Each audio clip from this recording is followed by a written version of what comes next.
अस्सलाम वालेकुम प्यारे दोस्तों। किसी शहर में एक दौलतमंद आदमी रहता था, मगर वो निरा काठ का उल्लू था। अक्ल और तमीज उसे छू भी ना गई थी। उसके पड़ोस में एक गरीब रहा करता था। ये था तो बिल्कुल ही मुफलिस नादार, मगर बड़ा ही आकिल और दानिशमंद था। दोनों एक दूसरे के पड़ोसी थे, इसलिए उन्हें चाहिए तो ये था कि बाहम प्यारो मोहब्बत और मेल मिलाप से रहते। मगर दौलतमंद आदमी के बेजा गुरूर ने दोनों के दिलों में एक दूसरे से नफरत पैदा कर दी। दौलतमंद जब भी गरीब से मिलता उसकी फबती उड़ाता और उसके जख्मों पर नमक छिड़कता।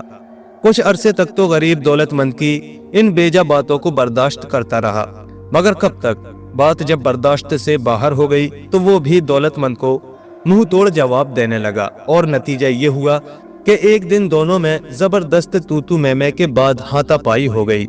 आखिर चंद आदमियों ने बीच बचाव किया। जब दोनों एक दूसरे से अलग हो गए तो दौलतमंद आदमी बोला, ओ पाजी नामाकूल भिख मंगे, या तो ये साबित कर दिखा कि अक्ल दौलत से बढ़कर है, या फिर आज के बाद मुझे कभी अपनी मनहूस सूरत ना दिखाना। गरीब भी गुस्से में भरा हुआ था। फौरन बोल उठा, ओ मरदूद मलून कुत्ते, तू भी ये साबित कर दिखा कि दौलत अक्ल से बढ़कर है, वरना मुझे कभी अपनी नापाक सूरत ना दिखाना। ये सुनते ही दौलतमंद फिर गुस्से से दीवाना हो गया और गरीब का गिरेबान पकड़कर उसे मारने लगा। लोगों ने एक बार फिर उनके गुस्से को फर्द किया और समझाया कि अगर तुम दोनों इसी तरह लड़ते भिड़ते रहोगे तो तुम्हारी जिंदगी तुम्हारे लिए वबाल जान हो जाएगी। इसलिए बेहतर है कि तुम दोनों हाकिम के जरिए अपना फैसला करा लो। चुनांचे दोनों इस बात पर राजी हो गए कि अगर हाकिम ये फैसला करे कि दौलत अक्ल से अफजल है तो गरीब दौलतमंद का तमाम उम्र गुलाम बना रहे, और अगर ये फैसला हो कि अक्ल दौलत से बढ़कर है तो दौलतमंद अपनी तमाम दौलत गरीब के हवाले कर दे। बस उसी दिन दोनों दरबार में हाजिर हुए और हाकिम से दाद ख्वाही की। इत्तेफाक की बात कि हाकिम भी निरा बेवकूफी था और अक्ल के पीछे लठ लिए फिरा करता था।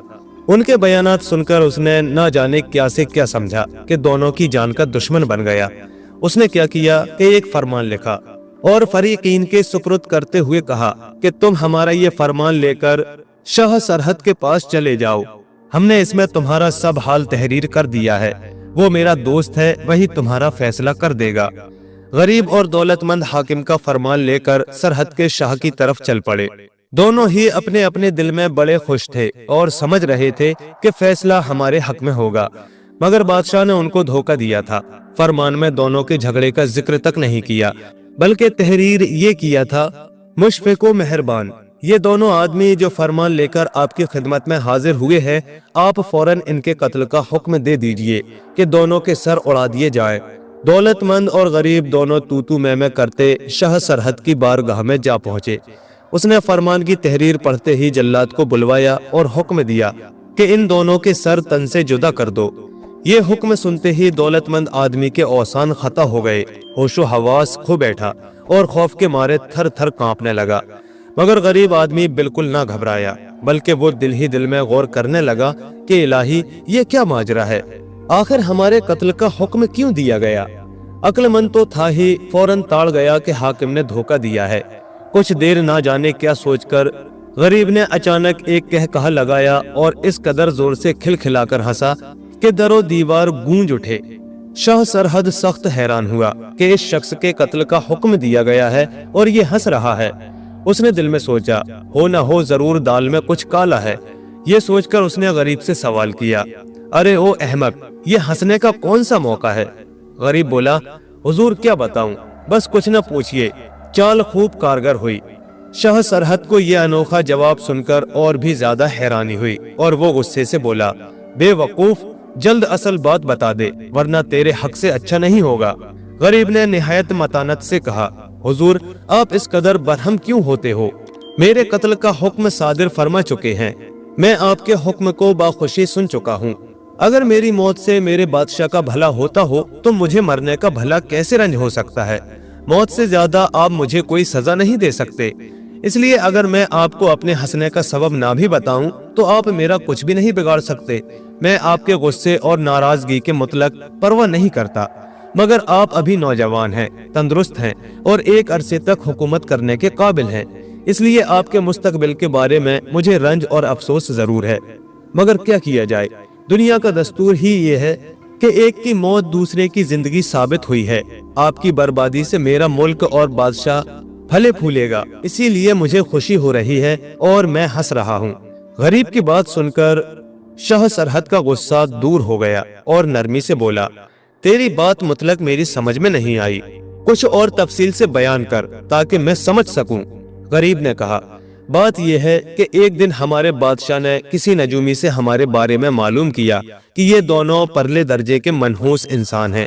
अगर जिंदा रहे तो मुल्क तबाह और बर्बाद हो जाएगा, और बात यह भी है कि अगर तुम इन्हें कत्ल करोगे तो तुम अपने पूरे कुंबे समेत गारत हो जाओगे। इसलिए हमारे अक्लमंद और दूर अंदेश बादशाह ने हमें आपके हुजूर भेज दिया है ताकि एक पंथ में दो काज हो जाएं, यानी हमारा खात्मा भी हो जाए और हमारे बादशाह का कुंबा और मुल्क भी तबाही से बच जाए। दूसरे, आपके जरिए हमारे कत्ल होने से आप और आपका खानदान ताराज हो जाए। ये बात भी हमारे बादशाह के हक में मुफीद व मुबारक है, क्योंकि आपकी ताराजी के बाद हमारा बादशाह आपकी सल्तनत को भी अपने ताबे कर लेगा। यही वजह है कि बादशाह ने ये चाल चली है और आप उनकी चाल में फंस गए। खैर, अब हमारे कत्ल में जल्दी कीजिए ताकि हमारे बादशाह की तसल्ली हो जाए। ये सुनकर शाह सरहद गुस्से से लाल पीला हो गया। उसने दोनों को कत्ल कराने का हुक्म मुलतवी किया और उसी फरमान पर यह तहरीर करके वापस कर दिया कि जंग के लिए तैयार हो जाओ, बहुत जल्द हम तुम पर चढ़ाई कर रहे हैं। दोनों हंसी खुशी वापस हुए। रास्ते में गरीब ने दौलतमंद से कहा, देखा अक्ल का करिश्मा, अगर मैं अक्ल न लड़ाता तो हम दोनों मौत के घाट उतार दिए जाते। दौलतमंद ने शर्म से सर झुका लिया, उससे कोई जवाब न बन पड़ा।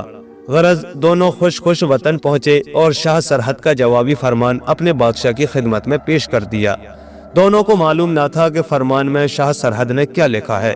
इधर जब बादशाह ने जंग का ऐलान पढ़ा तो शशदर रह गया, फिर दिल ही दिल में बड़बड़ाया, हो ना हो ये इन दोनों बदजातों की कुछ न कुछ चालबाजी है।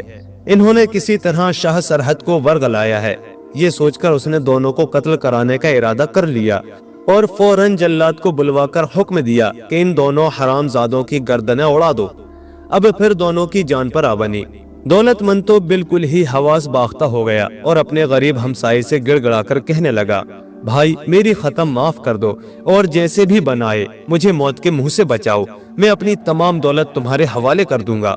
गरीब ने दौलतमंद की बात मंजूर कर ली और फिर बादशाह से अर्ज गुजार हुआ कि जहां पनाह, हम आपकी रियाया हैं, आपके पसीने पर हम अपना खून बहाने को तैयार हैं।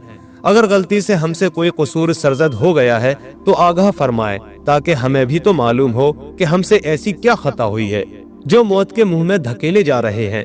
बादशाह गुस्से से भरकर बोला, नमक हरामो, शाह सरहद को भड़का कर उससे जंग ठनवा दी और फिर पूछते हो क्या कसूर हुआ है। ठहर जाओ, अभी कसूर मालूम हो जाता है। गरीब ने फिर अर्ज किया, हुजूर आली, अगर जान की अमान पाऊं तो लम्हा भर के लिए फिर अपनी जबान हिलाऊं। बादशाह बोला, जो कुछ कहना चाहता है कह गुजर। गरीब आदमी बोला, हुजूर वाला, अगर आपको सिर्फ हमारी जान लेना ही मतलूब है तो हमारे सर आपके कदमों पर हैं, और अगर आप अपने दुश्मन को तबाह करना चाहते हैं तो हमारी जान बख्शी फरमाएं। मैं आपको उसकी एक निहायत उम्दा तदबीर बतलाता हूँ, और वो ये है कि जो फौज दुश्मन के मुकाबले पर जाए उसका मुझे सिपा सालार बना दीजिए। अगर मेरा खात्मा हो गया तो हुजूर की ख्वाहिश पूरी हो जाएगी, और अगर दुश्मन का खात्मा हो गया तो भी आपकी जीत ही जीत है। हमने शाह सरहद को कतई नहीं भड़काया, वो पहले ही भरा बैठा था। आपका फरमान देखते ही फौरन जवाब लिख दिया, हमसे बात तक नहीं की, जो हकीकत थी कह सुनाई। अब आपको इख्तियार है, जो चाहे करें। गरीब आदमी ने ये बातें कुछ इस अंदाज से कही कि बादशाह को उसकी बातों पर यकीन आ गया और उसकी तजवीज भी उसने मुनासिब समझकर मंजूर कर ली। चुनांचे शाह सरहद की फौज जब अपना परचम लहराती हुई हमलावर हुई तो बादशाह ने गरीब आदमी को एक निहायत ही तेजो तर्रार घोड़े पर सवार करके जंजीरों से जीन के साथ जकड़ दिया ताकि कहीं गिर न पड़े, और कह दिया कि वो बतौर सिपा सालार पूरी फौज की कमान करे और दुश्मन की सफों में सबसे पहले वही घुसे।